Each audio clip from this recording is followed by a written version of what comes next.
Oke, halo teman-teman, perkenalkan aku Kaira Melasyanayada dari Teknik Komputer Angkatan 24 dengan NIM 20. Jadi di sini aku mau jelasin eh, penjelasan kode tentang pos sederhana, website pos sederhana. Oke, jadi yang pertama pada folder config itu tuh pada database.php di line 8 sampai 12 itu mendefinisikan konstanta konfigurasi database pakai define. Bedanya dengan variabel biasa, konstanta nggak bisa nimpa atau ngubah nilainya di file lain.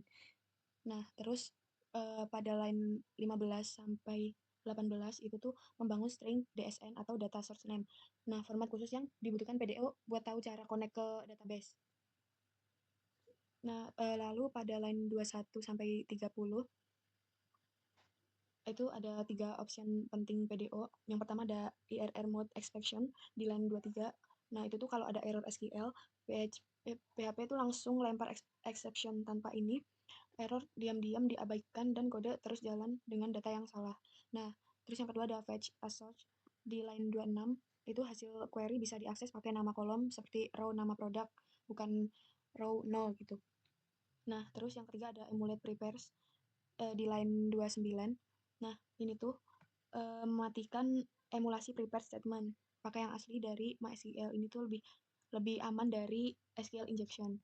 Lalu pada line 33 sampai 44 itu tuh membuat koneksi PDO di dalam try catch. Nah, kalau koneksi gagal misalnya sama SQL nggak jalan, nah itu tuh block catch bakal nangkep errornya dan manggil die yang menghentikan eksekusi PHP sambil menampilkan pesan error yang udah diformat dengan bootstrap alert.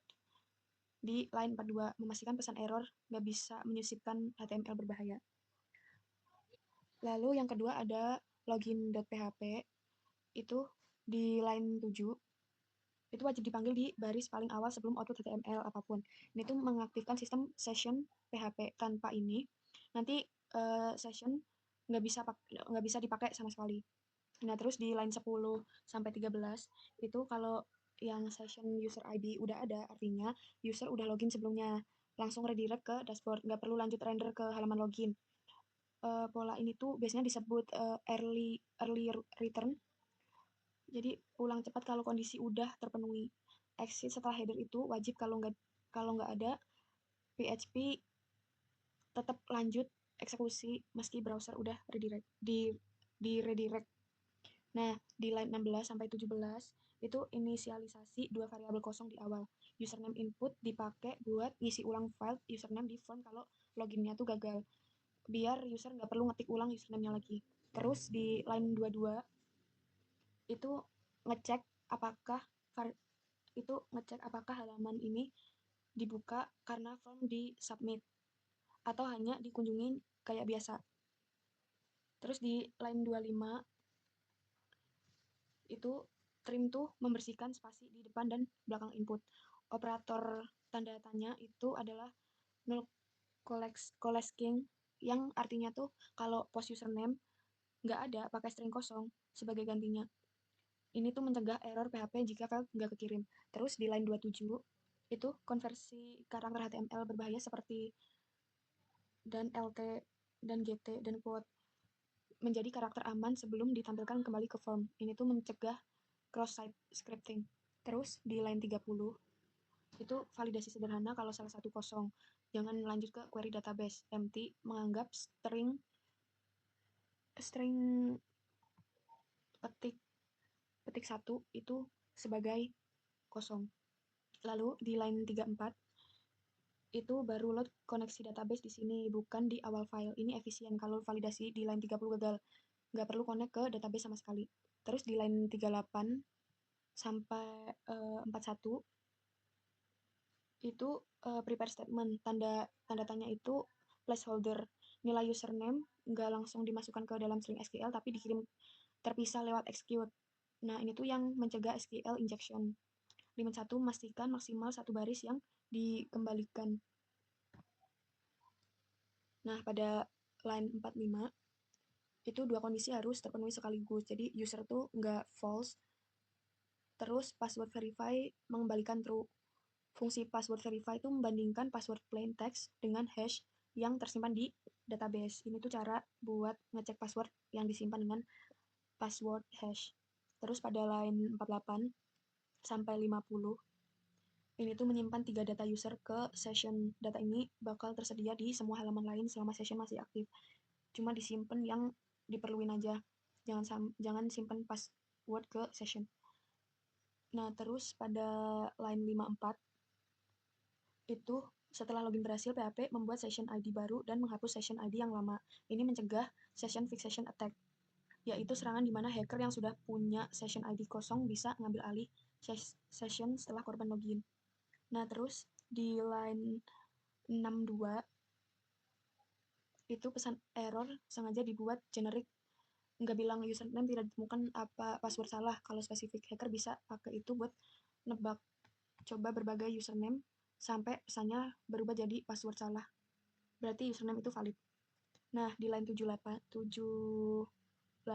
sampai 83 itu styling halaman login dengan gradien biru ungu dari arah 135 derajat. Intinya ini tuh bagian styling. Terus di line ini sampai sini bagian styling ya. Terus di line 100, nah 125 sampai 130 nih, itu tuh blok PHP yang menampilkan div alert bootstrap hanya kalau variabel error nggak kosong. Ini pola template PHP yang umum, mixing PHP sama HTML. Terus di line 147 nih, itu kenapa username input disiapkan di line 17, supaya saat login gagal, file username udah terisi lagi dengan username yang tadi diketik. Jadi user cukup ketik ulang passwordnya aja. Lalu pada line 171 ini tuh tombol show hide password memanggil fungsi JavaScript di line 200-an sampai 210. Terus ini pada line 200 sampai 210 ini itu fungsi JavaScript yang toggle input password antara type quote password end quote dan karakter yang terlihat. Intinya antara karakter tersembunyi atau karakter yang terlihat. Sekaligus ganti icon mata dengan class list replace. Terus pada bagian logout itu di line 10 ini tuh mengosongkan semua isi array di memori PHP. Ini langkah pertama dari 3 langkah hapus session. Terus di line 13 sampai 20 ini cek dulu apakah session tuh pakai cookie. Biasanya iya. Nah, kalau iya, hapus cookie di browser dengan cara setting tanggal kadaluarsa ke waktu lampau. Terus browser secara otomatis ngehapus cookie yang udah expired. Tanpa langkah ini, cookie session lama masih tersimpan di browser meski session servernya udah dihapus gitu. Terus pada line 23 itu menghapus file session di server. Ini tuh langkah ketiga setelah data di clear dan cookie dihapus. Terus line 26 ini tuh redirect ke halaman login dengan parameter logout sama dengan 1. Parameter ini tuh bisa dipakai buat nampilin pesan logout berhasil di halaman login. Meski di kode ini tuh belum diimplementasikan. Terus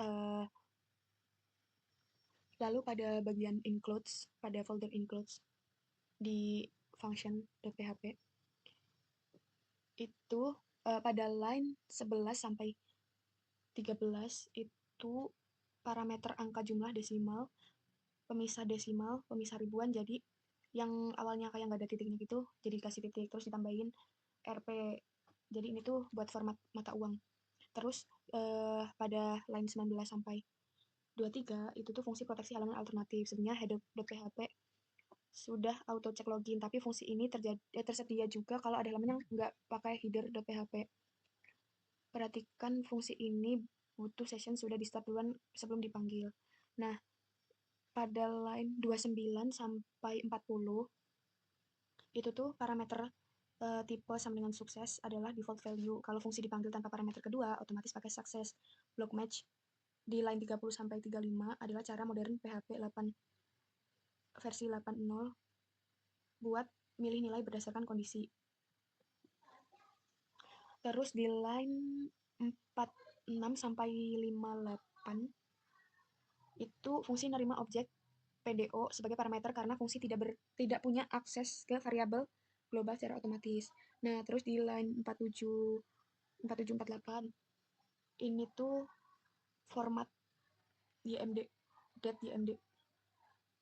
Terus line 50 sampai 58 50 sampai 55 itu query yang ngehitung berapa transaksi hari ini. Like sama dengan nilai TRX tanggal tadi. Nah, tanda persen itu artinya diikuti karakter apapun. Fetch column mengambil nilai kolom pertama dari baris pertama aja, cocok buat query yang cuma ngembaliin satu nilai. Terus di line 57 itu padding di kiri. Jadi kalau udah ada 5 transaksi hari ini, nomor berikutnya jadi berubah.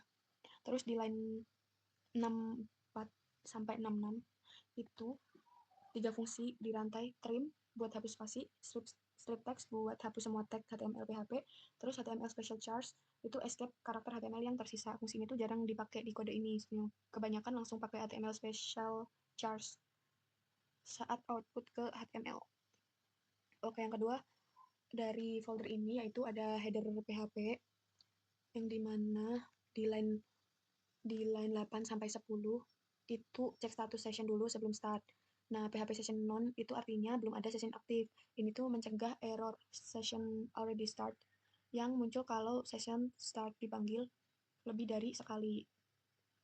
Terus di line 14 sampai 19 itu gatekeeper login. Jadi ini yang ngeproteksi semua halaman. Kalau user ID nggak ada session, jadi dia nyimpen dulu URL yang lagi diakses ke session redirect after login buat keperluan redirect back setelah login.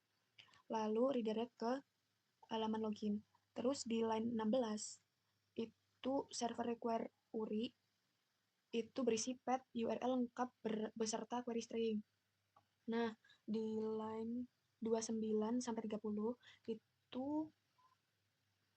dua variabel itu dipakai di navbar buat nentuin menu mana yang aktif.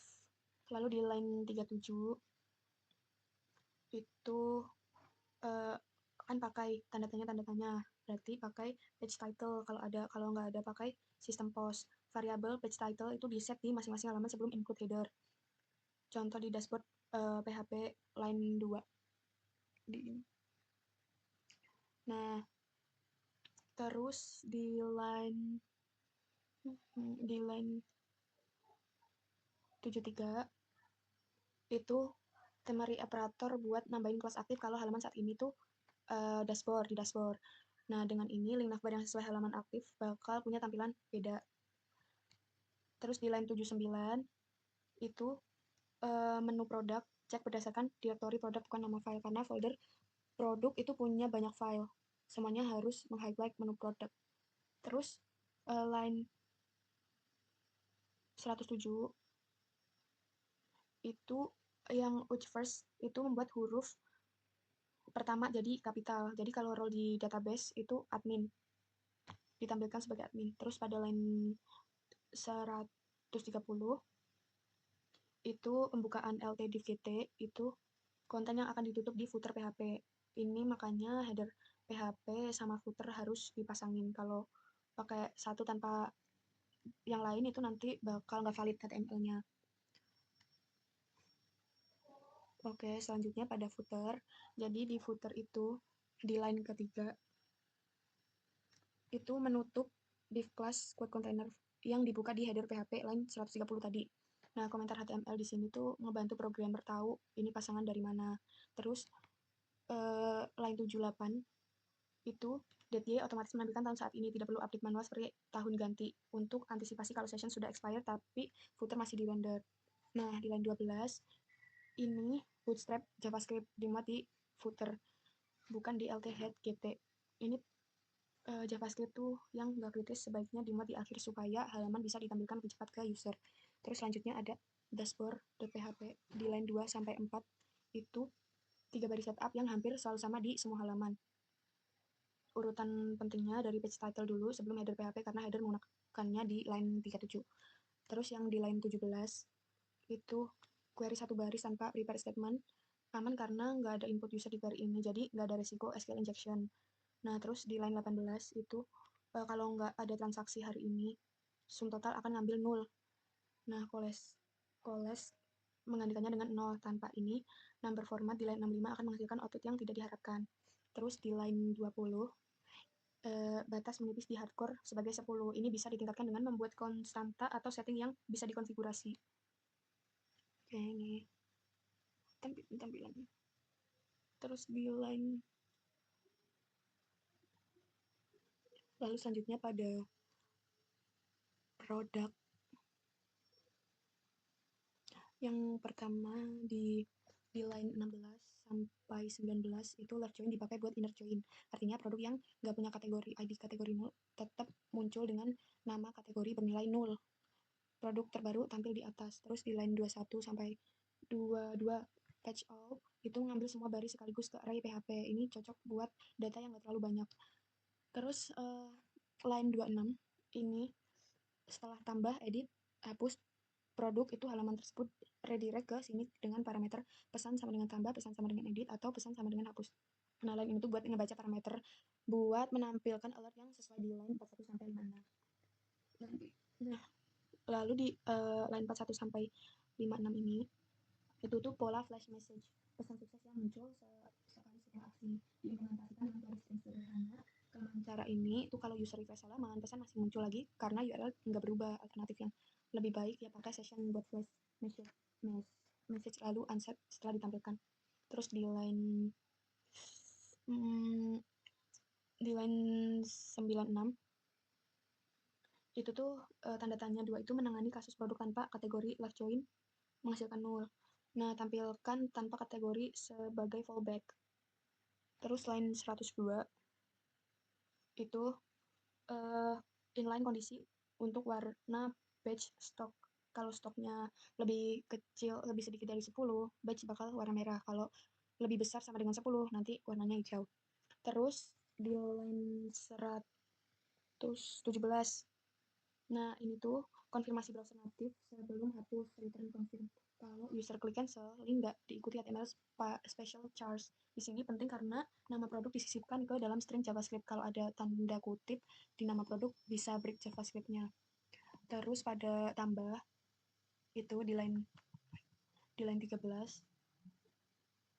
ambil semua kategori untuk isian dropdown di form, diurutkan alphabetically buat mudah nyarinya. Terus di line 16 sampai 23 itu tuh array as form itu diinisialisasikan dengan nilai kosong. Tujuannya di template HTML bawah input value selalu ngambil form bukan langsung dari post. Saat belum ada post, form tuh kosong jadinya. Nah, saat ada post dan ada error, form nanti isi ulang lagi dari post. Jadi input yang udah diketik nggak hilang. Terus di line 29 itu kondisi ini misalkan logika tampilkan form kosong get dengan proses data form post dalam satu file yang sama. Ini tuh namanya self posting form. Terus yang line 33 ini tuh trim di kode dan nama produk aja, nggak ada angka seperti harga beli. Buat file angka cache ke tipe yang sesuai lebih penting.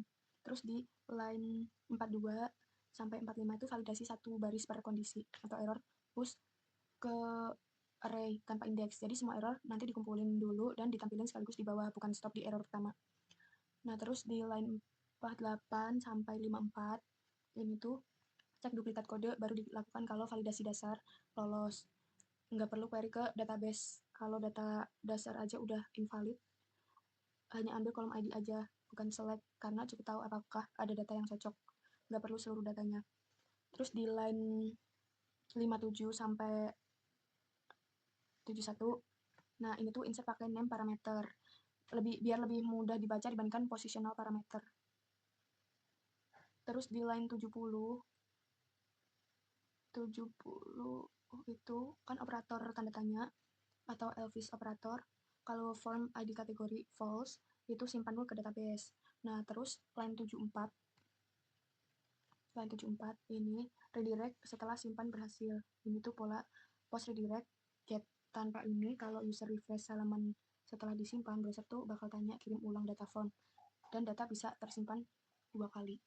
Lalu pada edit di line 13 itu cache ke INT itu penting buat keamanan, mencegah ID berisi karakter berbahaya seperti SQL. Kalau nggak ada ID sama dengan di URL, nanti defaultnya 0 tuh. Terus pada line 16 sampai 18 itu tetap pakai prepare statement meskipun ID udah di cache ke INT. Best practice buat konsisten keamanan. di line 21 sampai 24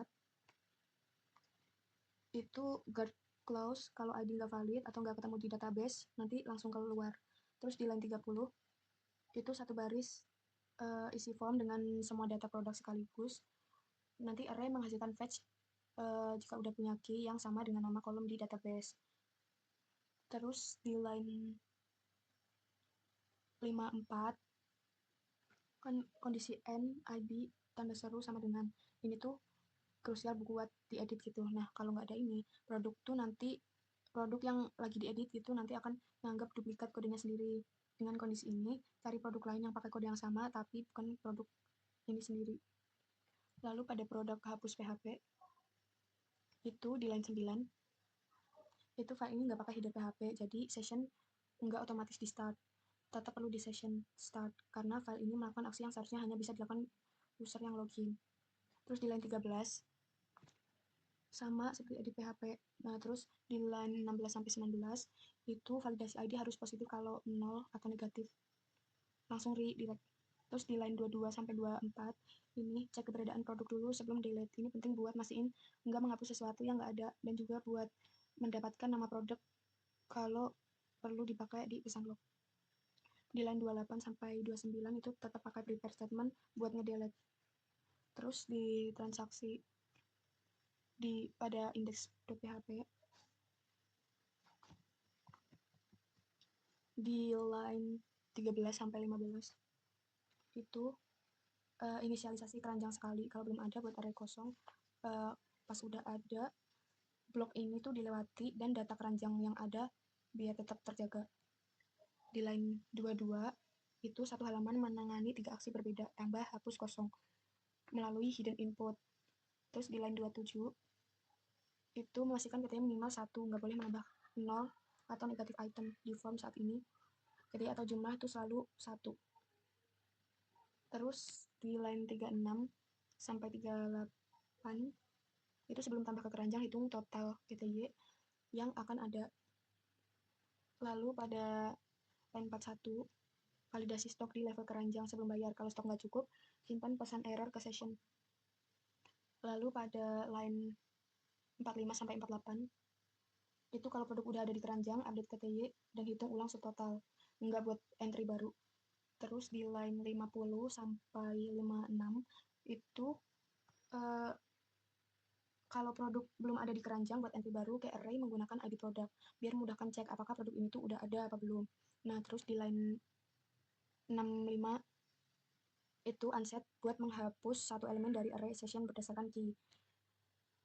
Lalu di line 74, 75 itu setelah siap post action redirect ke halaman yang sama via get. Ini tuh mencegah resubmit pas nge-refresh browsernya. Terus pada line 79 sampai 82 ini hitung total keranjang dengan loop. Ini dilakukan setelah blok post. Jadi total yang dihitung udah berdasarkan keranjang terbaru. Terus di line 85 sampai 91 itu tampilan produk yang stoknya lebih besar daripada 0. Produk habis tidak perlu ditampilkan di halaman kasir, diurutkan alfabetikal buat mudah nyarinya. Terus di line 94 sampai 95 ini tuh flash message dari session baca dulu ke variabel lalu langsung hapus dari session. Dengan ini pesan hanya muncul satu kali aja. Kalau user refresh, pesan ini udah nggak ada lagi. Lalu pada ini 121 itu nama produk disimpan sebagai lowercase di data nama atribut. Ini pakai oleh fungsi search JavaScript di line 265 nanti. Lalu pada line 123 sampai 125 itu 3 hidden input yang dikirim saat tombol produk diklik. Data seperti ID produk nggak ditampilkan ke user tapi dikirim beserta form. Kita hardcore 1 setiap klik menambah 1 item. Terus di line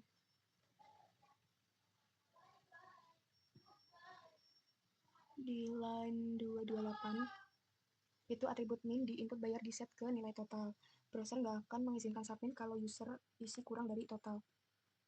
Lalu pada line 237 itu total dikirim sebagai hidden input ke proses.php.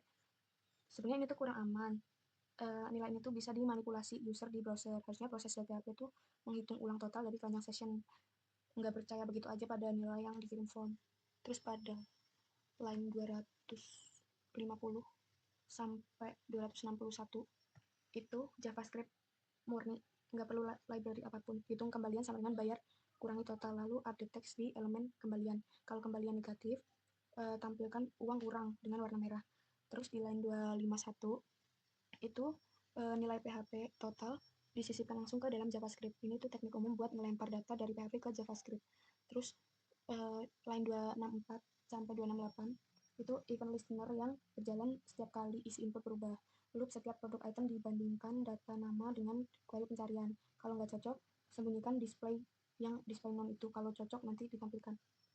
Terus pada proses loop PHP itu di line 12 sampai 15 itu tuh validasi pertama. Nggak mungkin proses transaksi kalau keranjangnya kosong. Bisa terjadi kalau user langsung akses URL proses.php tanpa lewat halaman kasir. Terus pada line 18 sampai 19 itu cash ke float karena harga bisa punya desimal. Float lebih tepat daripada int buat nilai uang. Terus line 22 sampai 26 itu validasi ulang di server side. Meski di HTML udah ada min quote, di input client side validation, validasi server tetap wajib karena client side bisa di bypass. Lalu pada line 30 itu nomor transaksi dibuat tepat sebelum mulai PDO transaction. Ini berarti generate no transaksi berjalan di luar transaksi. Tapi nggak apa-apa, tapi ada potensi race condition kecil bersamaan. Dua user generate nomor bersamaan bisa dapat nomor yang sama. Solusinya bisa pakai UUID atau auto increment dengan prefix di level database. Terus di line 38 itu mulai PDO transaction, semua operasi database setelah ini baru benar-benar tersimpan kalau ada commit, kalau ada insertion sebelum commit, sebelum perubahan dibatalkan dengan rollback. Terus pada 41 sampai 51 ini simpan header transaksi dulu. Nah, ini tuh perlu dilakukan pertama buat mendapatkan ID transaksi yang dipakai di detail transaksi. Di line 54 ini mengembalikan auto increment ID dari insert terakhir. Ini dipakai sebagai ID transaksi di setiap baris detail transaksi. Lalu pada line 57 sampai 62 itu prepare statement di prepare di luar loop. Lebih efisien satu kali prepare lalu execute berkali-kali di dalam loop dengan data berbeda-beda. Di line 65 sampai 70 itu query update yang cerdas. Kondisi end stock di where clause memastikan pengeluaran stok hanya terjadi kalau stok masih mencukupi. Kalau nggak cukup, nggak ada row yang terupdate jadi 0. Inception dilempar, transaction di rollback. Terus di line 72 itu loop setiap item di keranjang. Simpan ke detail transaksi dan kurangi stok satu persatu. Di line 91 sampai 96 lakukan mengembalikan jumlah baris yang terpengaruh oleh update kalau 0. Berarti kondisi stok tidak terpenuhi, stok tidak cukup, melempar exception di sini akan men-trigger block catch di line 109 yang melakukan rollback. Lalu pada line 100 ini kalau semua insert detail dan update stok berhasil tanpa exception, baru commit, simpan semua perubahan secara permanen ke database. Di line 103 itu kosongkan keranjang setelah transaksi berhasil, dilakukan setelah commit agar kalau commit gagal keranjang nggak ikut terhapus. Terus di line 106 redirect ke halaman detail dengan parameter baru. Parameter ini dipakai di detail PHP buat menampilkan alert transaksi berhasil. Terus di line 109 itu 109 sampai 115 rollback membatalkan semua perubahan sejak begin transaction di line 38. Pesan error disimpan ke session buat ditampilkan di halaman kasir. Terus pada transaksi detail PHP